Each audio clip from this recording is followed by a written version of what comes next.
अ, जय संविधान. बाबासाहेबांनी जे संविधान लिहिलं ते फक्त देशातली विषमता नष्ट व्हावी यासाठी ते संविधान लिहिलं. आणि मनुस्मृतीमध्ये ही विषमता पसरवणारी मनुस्मृतीचा ग्रंथ होता. म्हणून तो मनुस्मृतीचा ग्रंथ 25 डिसेंबरला बाबासाहेबांनी शिवाजी महाराजांच्या पुतळ्याच्या पायथ्याशी जाळला. आणि भारतात विषमता मांडावी म्हणून बाबासाहेबांनी मनुस्मृती जाळली आणि महिलांना समान हक्क मिळावेत.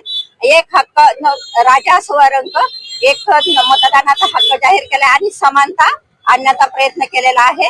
आणि महिलांच्या आज 25 डिसेंबर महिला मुक्ती दिन म्हणून आम्ही जाहीर करतो. आणि महिलांना, सर्व महिलांना माझ्या तर्फे महिला मुक्ती दिनाच्या भरपूर शुभेच्छा.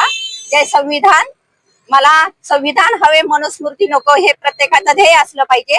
आणि हे ध्येय घेऊन जर चाललं तर आपल्या भारतामध्ये विषमता नष्ट होऊन समता नांदेल.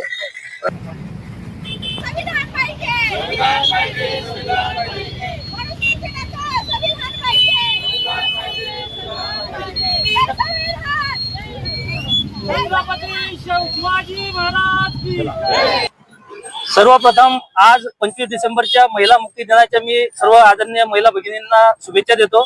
आज जयस्तंभ चौक बुलढाणा येथे आजच्या दिनी जे मनुस्मृतीचं दहन डॉक्टर बाबासाहेब आंबेडकरांनी शिवाजी महाराज यांच्या समाधीच्या पायथ्याशी केलं होतं, त्याच अनुषंगाने आम्ही बुलढाणा येथे आज मनुस्मृतीचं दहन येथे जयस्तंभ चौक येथे केलेलं आहे. आणि या मनुस्मृतीच्या मागे जे षडयंत्र होतं ते षडयंत्र पुन्हा काही प्रस्थापित लोक, काही प्रस्थापित पक्ष हे सुद्धा या महाराष्ट्रात, भारतात लागू करण्याचे प्रयत्न करत आहेत.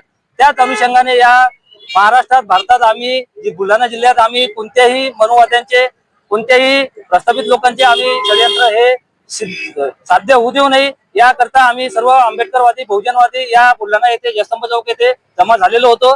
त्या अनुषंगाने आम्ही येथे मनुस्मृती दहनाचा कार्यक्रम घेतलेला आहे.